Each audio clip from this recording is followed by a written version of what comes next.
Good Monday morning, and thank you for joining us on KARE 11 News Now. I'm Jason Hackett. Let's get to our top story this morning. Over the next 2 days, we're expecting a surge of federal agents to support immigration enforcement here in the Twin Cities. This surge happening days after the deadly shooting of a woman by an ICE agent in South Minneapolis, leading to massive protests across the Twin Cities. This is new video into the newsroom this morning from the Whipple building at Fort Snelling. You can see protesters yelling at agents before one rolls some sort of smoke bomb to break up the crowd. In this Fox News interview on Sunday, Homeland Security Secretary Kristi Noem says she's sending hundreds more federal agents today. She described the hundreds already here as a mission to uncover corruption. Over the weekend, federal lawmakers were denied access to Whipple, which is where those arrested by ICE are being held. President Trump just speaking on the demonstrations here against ICE and the shooting of Renee Good. We have to respect our law enforcement. At a very minimum, that woman was very, very disrespectful to law enforcement. And you heard the same noises, you saw the same crunch that I saw. You can't do that with law enforcement, whether it's police or ICE or Border Patrol or anybody else. His remarks at odds with Minneapolis leaders who say the administration is pushing a false narrative. Meanwhile, the White House border czar Tom Homan asks people to put themselves in law enforcement's shoes. You got a woman behind the wheel of a 4,000-pound vehicle, revving her engine, going towards you. I truly believe this officer, in his mind, thought his life was in danger, which allows him to use lethal force. The ICE agent was not run over, as Trump stated. You had a person that was definitively trying to just get out of there. They were trying to leave the scene. All right, now the Trump administration's FBI is no longer sharing evidence from the shooting with local authorities. This morning, a new video posted by Homeland Security over the weekend shows a different angle leading up to the deadly shooting, and it's getting a lot of traction online. Let's take a look here. This video is 3.5 minutes long. About 40 seconds in, Renee Good's Honda Pilot comes into view, blocking part of the road. Her vehicle reappears around the 2-minute mark and then disappears from view. A little after 3 minutes, you see ICE agents approach the car. And one of the agents, who we now know is Jonathan Ross, the agent who fired the fatal shots, walks around her car filming on his cell phone. You also hear the agent say, "Get out of the car." Good then puts her vehicle in reverse, and you see here that's where the video stops. Right now, we do not know who shot this video or why it was cut off right before the shooting. Clashes with immigration enforcement aren't just happening in the metro. Take a look at this video from a St. Cloud shopping center on Saturday. The video, shared with CNN, shows a crowd of people confronting masked federal agents in a parking lot. In it, they can be heard yelling, "You are not supposed to be here," and "You are not welcome here." The agents eventually leave in an unmarked car. This morning, Minneapolis public schools are back open for an in-person learning for the first time since closing for safety concerns last week. On Friday, dozens of MPS families and educators spoke out about ICE enforcement happening around the schools, including an incident that escalated outside of Roosevelt High School. For those that don't feel safe, the district is offering online learning through February 12th.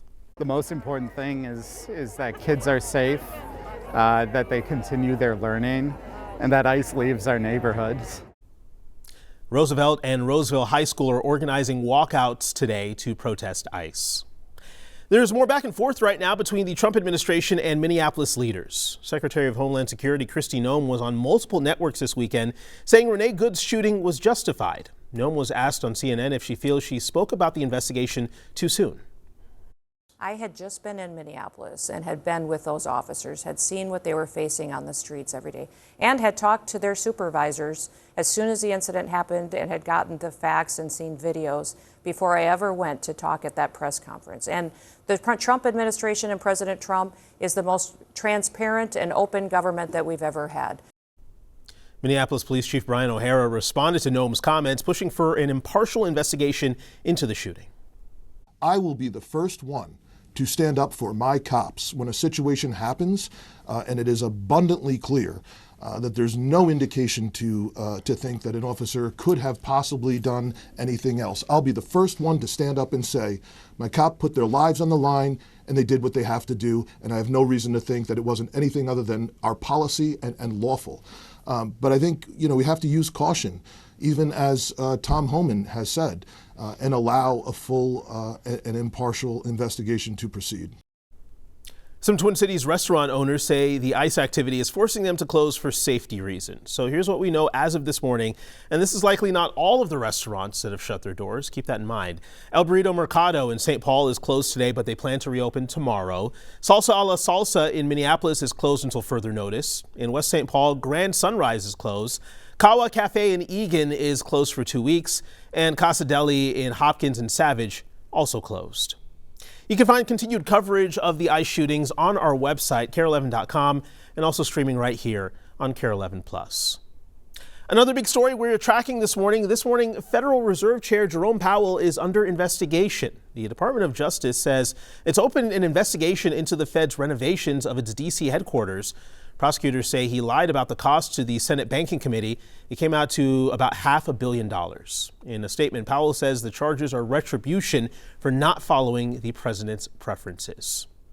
Well, happening right now, tensions are sharply rising with Iran as President Trump considers a U.S. response to the Iranian regime's violent efforts to suppress protests. Iran warning this weekend that U.S. and Israeli bases in their country could be considered legitimate targets if a U.S. strike goes forward.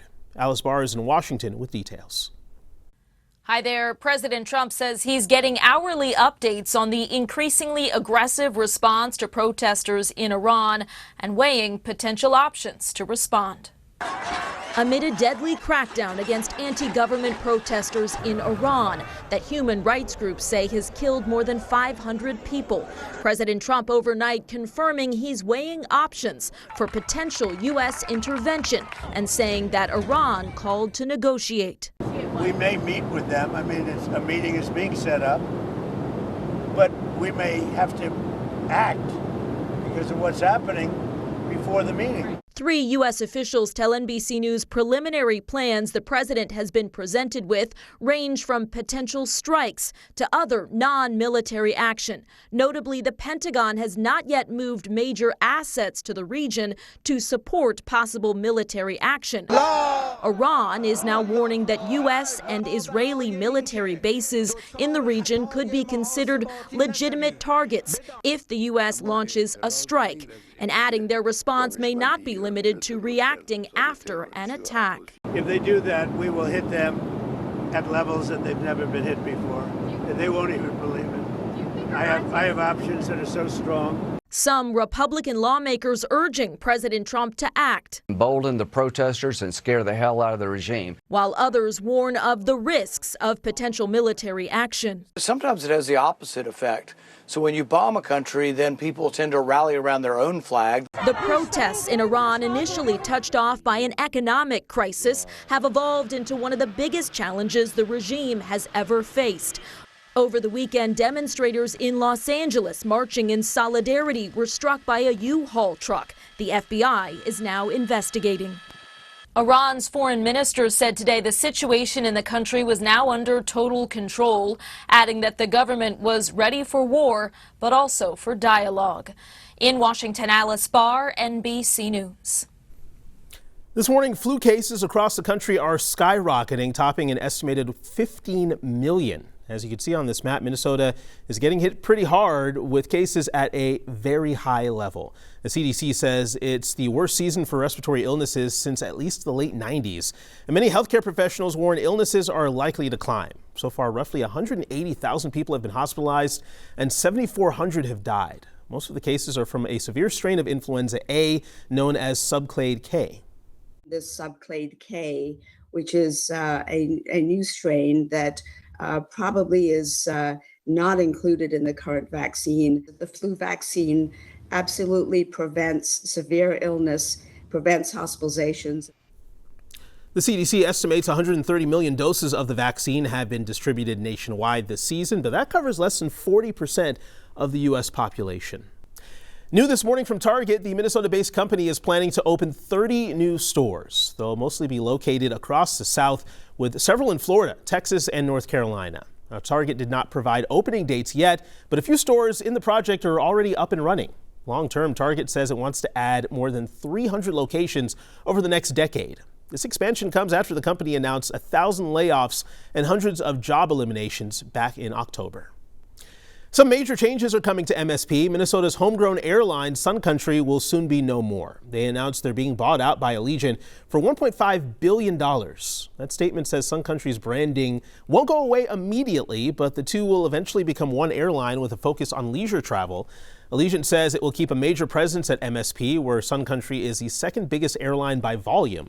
The federal government still has to approve the deal, which Sun Country says is expected to happen later this year.